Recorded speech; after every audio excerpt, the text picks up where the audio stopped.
Fake news? Is this fake? I don't know. You live there? Well, that happened in your neighborhood? Not every single story passes by me and I see it. If you saw somebody in bikini I would want running down the street with, say, a TV. I would certainly want to know a little bit more about that. Welcome to PTI, boys and girls. In today's episode, Cade Horton beats Bulls. Yes, sir. Dabo Swinney is fed up, and Buster Olney joins us for 5 good minutes. But we begin today with baseball from last night and 2 huge stars having extraordinary games. Cal Raleigh, the big dumper, hit home runs numbers 55 and 56, going past Mickey Mantle for the most home runs ever in a season by a switch hitter and tying Seattle's all-time one-season mark held by Ken Griffey Jr. And Shohei Ohtani hitting home run number 50 after pitching 5 innings of no-hit baseball against the Phillies. Wilbon, who had the bigger night? This is going to be surprisingly easy for me. Ohtani. 5 innings of no hit and going for the 50th home run. No, it's Ohtani.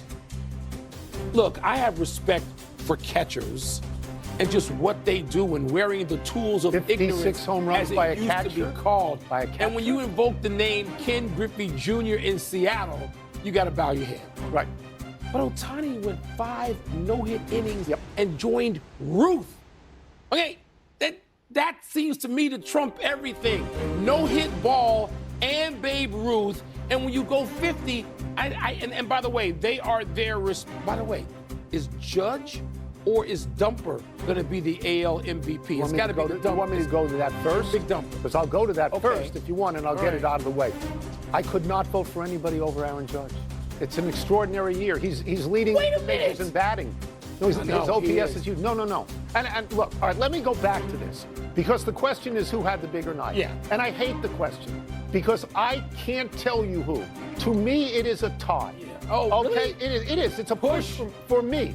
Okay, so Cal Raleigh, he doesn't just pass Mickey Mantle. He passes him in style by hitting home runs from both sides. Each side. Both sides of the plate. Okay, he goes Mantle and Griffey. Yes, that's what I want to say. Great. He passes Mantle, he ties Griffey. These are legendary players in the history of baseball. Yes. Here's a quote from Cal Raleigh that you'll like. My name shouldn't be in the same sentence with those guys, Mickey Mantle and Ken Griffey Jr. I don't really have words for it. And then, as you say, Shohei hits 50. This is 2 years in a row that Shohei has gone 50 or 50 plus. Yeah. There's only 5 guys in the history of baseball who have done that. Alex Rodriguez, Mark McGwire, Sammy Sosa, we know about them. Ken Griffey Jr. and George Herman Ruth. That's why you have Griffey. Okay. First of all, people don't even realize how great Griffey was to be in both those lists. Yes. Tonight that we're talking about this. Yes. But when you go Griffey, Ruth, and even if you allow for the asterisk, when you go Sosa, McGwire, A-Rod, that's why it's showing in 5 innings. I just compared Cal Raleigh to Griffey and to Mantle. Yeah. I'd love to be able to do that with Shohei Ohtani. Of other people who have had 50 home runs and more than 50 strikeouts in the same season, there's nobody. There's nobody. So what we should be doing is not saying who had the bigger night. We should be luxuriating this. This is tremendous. Tremendous. And let's go back real quick. Your MVP in the AL is? I got to say Aaron Judge, and am I wrong? Do you think I'm wrong? There's no wrong. Okay. If I had a vote. You'd vote for Raleigh? I think so. Catcher. Yeah, Catcher. no, I know. 56 home runs. Yeah. You know, and the Mariners are a hot team.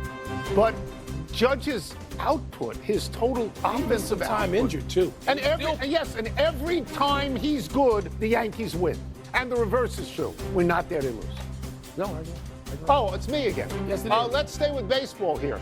In a matchup of 2 young, great pitchers, your boy Cade Horton of the Cubs beat Paul Skeens of the Pirates 4-1, getting 3 runs off Skeens, chasing him in the 4th.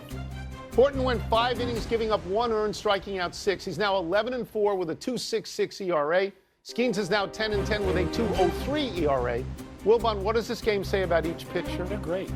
But we chased Skeens after 3 2/3. We? 3 2/3. What did I tell you yesterday when we left the studio? What did I say on the air? I said Cade Horton's going to outperform Skeens. And I think that's only a matter. Skeens probably the best pitcher in baseball. But him or Scooble? He or Scooble. Skeens, the Cubs are now working against him when he's in your division, Yeah. you've got to learn how to hit. You've got to That's a learn fair how to point. take Fair walks and make him throw pitches and get into pitch sequence. You've got to master all the subtleties. Craig Counsell, let me give him a tip of the cap. People in Chicago are critical of Craig Counsell. Really? Shut up. Anybody critical of Craig Counsell? Sylvie, he knows who I'm talking about. So I think he's done a hell of a job with Cade Horton. I would not start Cade Horton in the playoffs, 3 games against the Padres if we're lucky. I wouldn't. I'd put Shota Imanaga out there, and I would not put the pressure on the rookie. I'd have him pitch second at earliest. So great that this has become a local show and you're shouting out to Sylvie and warning him that you're smarter than he is. This is another tough question for me because I tend to tune out when you talk about pitchers that you're touting, especially Cub pitchers, except for Ferguson Jenkins. So let me refer to my notes here. Greg Maddux? Greg Maddux, but most of his fame was in Atlanta. About a month ago, you were touting the Miz and Milwaukee, and I believe just scared of him. I believe at one point in the show you said you thought he was better than Skeens, and I don't think he is. Okay, but you can tout Horton because here are stats that are great. In his 11 starts since the All-Star game, his ERA is 0.93. I know. He's 11-4 on the year. His ERA is 2.66. That's wonderful. He's going to be Rookie of the Year. I'm going to stay with Skeens, and I'm going to tell you why. Because I think 203 is better than 266. Because I think Skeens' 209 strikeouts is better than the 95 by Horton. But Horton has pitched more than half the amount of innings as Skeens, and Skeens has more than twice as many. But mostly because Skeens doesn't play for the Cubs. The Cubs are much better than the Pirates. The Pirates this year, no support. 541 runs, lowest in the majors. The Cubs 735. Yes, Skeens is getting 3.35 runs per start, and your boy is getting 4.62. Well, he's been great. He's been great. But Skeens last year as a rookie was even better, 11-3 and a 1.99. You know what this rookie gives us a chance to do? He gives us a chance to get a second series. He gets us a chance in October. Even if I don't start him, I'm not putting him out there on the bump to start the playoffs. I got other Matthew Boyd. Even though he didn't do much today, he's an all-star. Let's move to college football, where Clemson coach Dabo Swinney has a message for his critics, his haters. Following Saturday's loss at Georgia Tech, Swinney told reporters Tuesday, quote, "If Clemson is tired of winning, they can send me on my way. But I'm going to go somewhere else and coach. Hell, I'm 55. I got a long way to go." And then he added, "If you don't believe in us because we've lost 2 games down to the last play and we're 1-2, you weren't all in anyway." Seems Dabo's feeling beat, Tony. Should he be? No, because he's been to 4 national championships and he's won 2. Because he's won 8 out of the last 10 in the ACC. Because since Saban is retired, who you got that's actually better than Dabo Swinney? Does he find himself on a hot seat? Billy Napier of Florida finds himself on a hot seat. Yeah, Dabo finds himself on a warm seat. It's not a hot seat. And the reason is because there's no sport that we follow that's like college football, where it's what have you done for me lately? Yeah, people are crazy. The fan bases are not the same. Sweeney was right in everything he said, but it was really whiny. I mean, and he looks sort of unhinged. And there are probably people in Clemson right now who are saying this to themselves. They're saying, you know what? Dabo doesn't really believe in a transfer portal. And Dabo's lost a lot more games lately than he used to lose. In fact, he's lost 14 games in the last 4 seasons, 16 if you count 1 and 2 this year. And there was a period of time from 2012 to 2029 seasons where he didn't lose that many games. So maybe the game has passed him by. That's being said. I don't know how publicly, but that's being said. You know what? I'd hire Dabo in a heartbeat. Who wouldn't? By the way, Florida may hire Dabo in a heartbeat. Exactly. But you know what? It's probably just time. Probably time for Dabo to go on. This is not, John Robinson staying at, USC. This is not that. This is not Bear Bryant and Joe Paterno. This isn't. It's a different time. Dabo can go somewhere else, make a fan base really, really, really, really excited for a long time. Yes. Probably win again, just like he said. But it doesn't need to be Clemson, and the people at Clemson can be stupid, like the people at Nebraska once were, and say, 9-3, 10-2, not good enough for us, and spend the next 15 years in the wilderness. It reminds me of when Nick Saban used to give those rat poison speeches. And it reminds me of that because Dabo Swinney went to Alabama. You know the smartest thing he ever did? Because he could have had that job.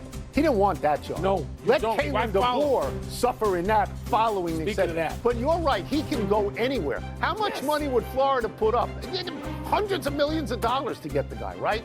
He's a proven winner. Look, Come on. I am a college football booster. Take out a checkbook right now for Dabo. We're all stupid and crazy, and we have expectations that are out of line and out of whack, and we want to fire people and we want to hire people. All the time. This sport, it's part More of what than any makes other it sport. exciting, Yes, right? Let's take a break. Coming up, could the streaking Guardians catch the Red Sox for the third wild card in the American League? We're going to ask Buster Olney. We'll also ask him whether we should expect the Mets to hold on to the same wild card. Let's talk baseball with our great friend, ESPN senior writer and Sunday Night Baseball reporter, Buster Olney, who, as I've told you, Wilbon, has skills. He can make bagels, he can milk cows, and he can grow potatoes. I can eat potatoes, eat bagels, and drink milk. Okay, there you go. We got that in common. So you're even. Let's start with this, Buster. The Mets have won their last two, but they've only a 1.5 game lead on Arizona for the third NL wildcard. Do you believe in the Mets? I believe, Tony, that they're going to make the playoffs, but not because of how they're playing, but because the teams chasing them, the Giants and the Diamondbacks, were sellers at the deadline. Look at the trajectory of the Mets. They make the National League Championship Series the last season. They go out and spend $765 million on Juan Soto, and yet they are crawling toward the finish line in an era in which there's 6 teams in each league that make the playoffs. Since July 28th, the Mets are 16-29. Their starters have a 5.39 ERA. If they don't make the playoffs, it'll be the biggest collapse in the history of baseball. Wow. Wow. Man, that's a headline. Wow. Meanwhile, the Guardians, as you know, Buster, have won 5 straight and have crept within 2.5 of the Sox for the third AL wildcard spot. Should the Red Sox be nervous at all? Michael, absolutely, because they are a very different team since Roman Anthony got hurt. He suffered an oblique. In the 35 games before he got hurt, he hit .326. The Red Sox were 22-13. They're rolling along. Since he got hurt, they're 4-7. They're averaging only 3.8 runs per game. You look at the lineup, it's clear they need help. Roman Anthony meant so much of that team. I think it might be a struggle for them to make the playoffs. That's why when we saw Alex Cora, the Red Sox manager, over the weekend, he was saying, hey, let's not talk about October yet. Let's talk about making the playoffs. All right, if we're going to stay with the injury talk for a second, we got to ask about Yordan Alvarez and his ankle sprain, which was so grisly to watch, and the impact that's going to have on the Astros in these next few weeks.